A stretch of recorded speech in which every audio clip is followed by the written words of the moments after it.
Hello, my Saint Sabina family. Welcome to Midweek Meet-Up. Unfortunately, this was supposed to be live, but my schedule is so crazy that I am speaking downtown this evening, so I'm doing this a couple hours early. Thanks to Mark and thanks to Sharon for making this happen, but it'll look live. But thank you for joining us for Midweek Meet-Up, and we'll be doing this on Wednesday evenings at 7 o'clock. First, a reminder, Mother Gladys this Sunday, her 100th birthday celebration, Sunday, December 8th. Join us at 10 a.m. BJ's dinner next Tuesday at BJ's Market, 2,000 free hot meals. Please spread the word for people to come up there. And of course, outreach. We will have our Advent outreaches going on, and please bring in things for the homeless, hats, gloves, scarves, whatever, and just mark it male or female. And so we'll get it to those in our city who are in most need. Three issues I want to just throw out tonight with you. Number one, the election's over and the dust is settling. Now we must see and we must be vigilant and watching the future of what it brings to our country. We've got to watch what happens to healthcare and who will lose healthcare. We got to look out for our seniors for Medicare. We got to watch out because if the education department closes, it's very possible that free lunches and free breakfasts for children in need throughout this country will suddenly end. We've got to see how the immigrants are going to be treated. It's one thing to say you're going to send everybody back. It's another thing if you treat people without humanity and without respect and without reverence and cattle them up in cages like was done before. How the immigrants will be treated, we must watch closely. How the homeless in the city, right now, every city shelter is closed and we have no place. We have people coming here every day looking for a place to stay and we have no place to send them. The police department came here the other day asking me, could I find some place for 7 people that are sleeping on their floor? They said they called the city and the city told them there's no place for anybody to go. People are coming to our social service, coming to our church. There is no shelter in the city right now where they can go. That's unacceptable. Sunday at church, you might have seen through the 10 o'clock service, we had a Haitian family, 4 little babies and 3 adults who just came here from Haiti 2.5 weeks ago. They were given an apartment, but they have no beds. They have no furniture. They were in their summer clothes. They were in shorts. And you know how cold it was last Sunday.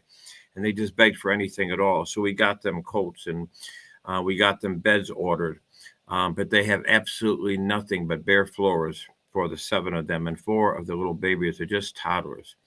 This is the condition right now in our city and in our country, and that is not acceptable. So going forward, the faith community must step up. It must be loud and it must be very, very strong and bold about caring for those who are in need around our country. Our job now has to exercise our faith. And not just from the pulpits in our churches and synagogues and mosques, but you at your workplace, you with your neighbors, you with your family. We have to begin to talk to one another and create the conversation that raises up when something is being mistreated. We've got to start speaking out and creating a movement of justice that exposes whatever injustice is going on to anyone around our country. We must be what the scriptures call as a voice in the wilderness, crying out for those who are most in need. We've got to take our place at the table and be the voices of God, caring for his children.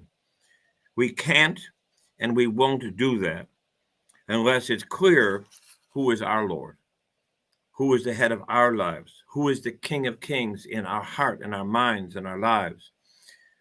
We've got to make sure that who it is that leads us, who shows us the way to go, who directs our minds and renews our minds, who gives us and leads us the direction we should take and the things we should say and the fight that we should fight in this country.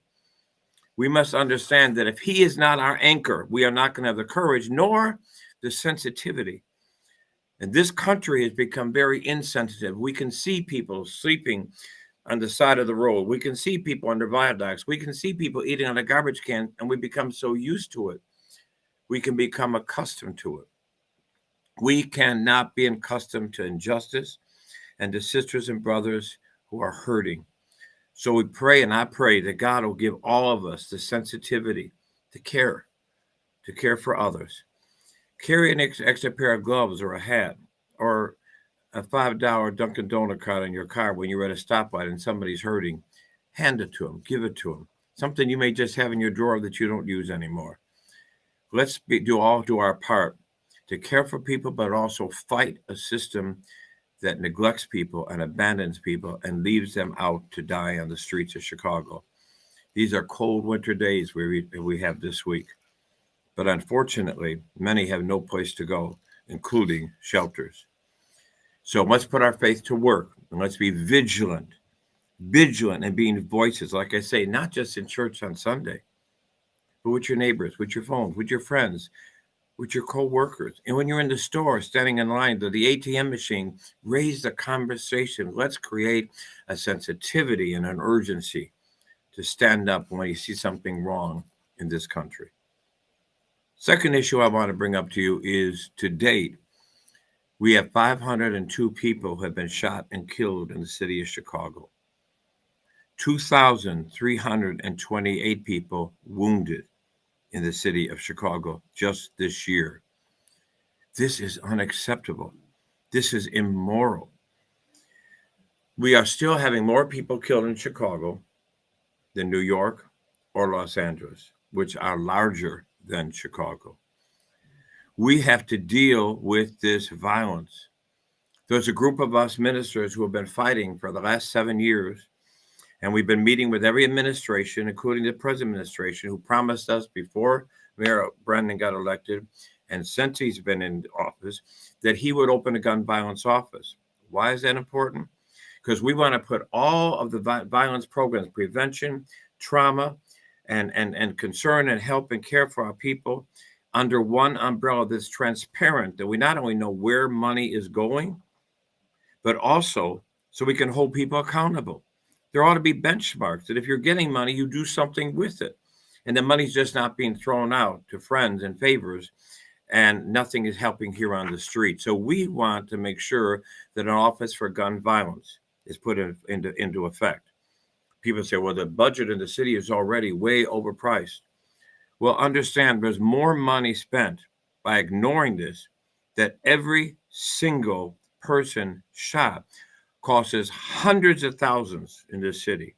Every person killed, they say, is close to $1 million per person. So think about the money we're spending on the back end instead of organizing and being connected throughout the city to try to prevent the violence and deal with what it comes. We want an Office of Gun Violence that works on continuing to ban assault weapons, high caliber weapons, and the switch that people put on guns.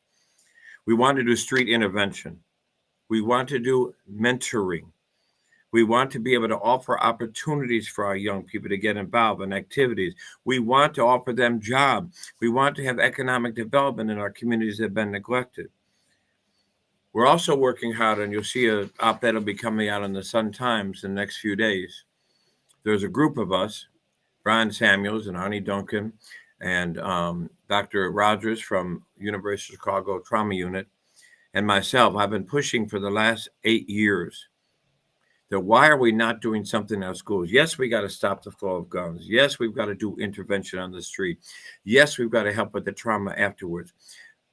But what are we doing to change the mindset of our children from preschool through senior year in high school? It has always angered me that we have this captive audience of hundreds and thousands of young people in CPS and in Catholic schools and in other private and parochial schools.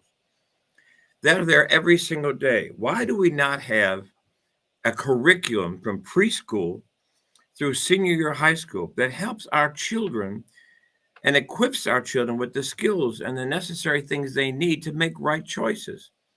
It comes as early as conflict resolution when two primary kids are fighting over a toy in a classroom, how to talk it out, how to talk it through, how to respect each other. We are not giving our children the skills they need to avoid violence, to make right decisions, to the warnings of things that could be dangerous to them. We have this captive audience, and what we can do if we put a curriculum, it's not going to cost money. There's tons of curriculums out there. I've talked to CPS, I've talked to the head of the Catholic schools and begged them for this, and nothing has happened. So now we're going to put pressure on them.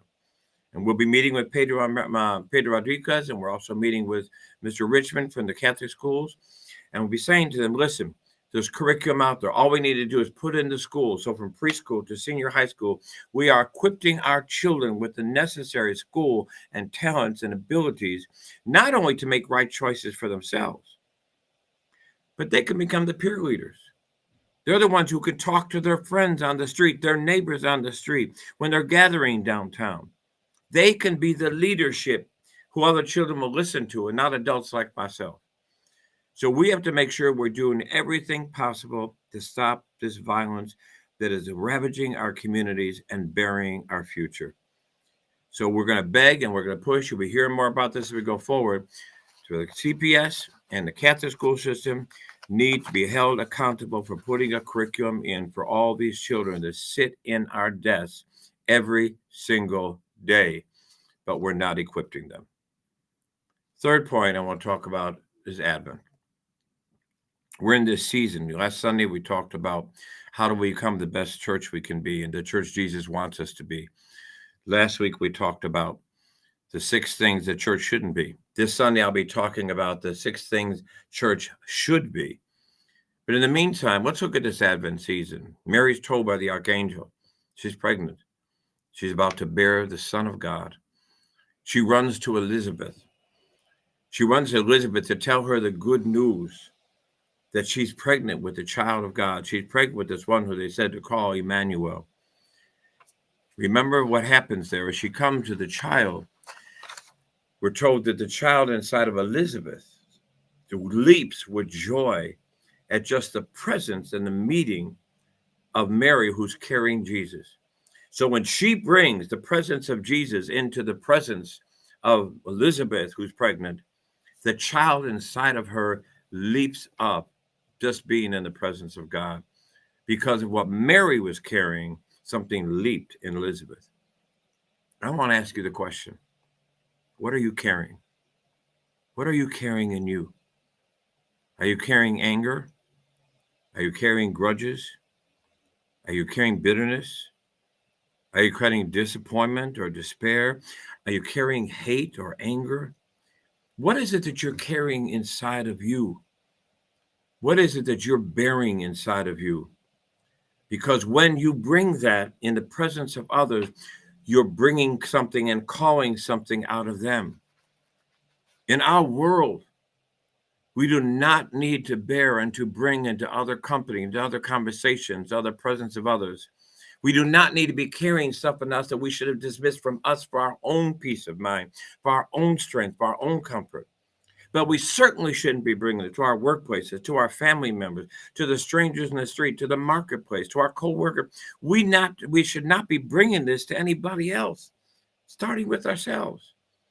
So as we go into this season of preparation, let's make sure we clean ourselves out.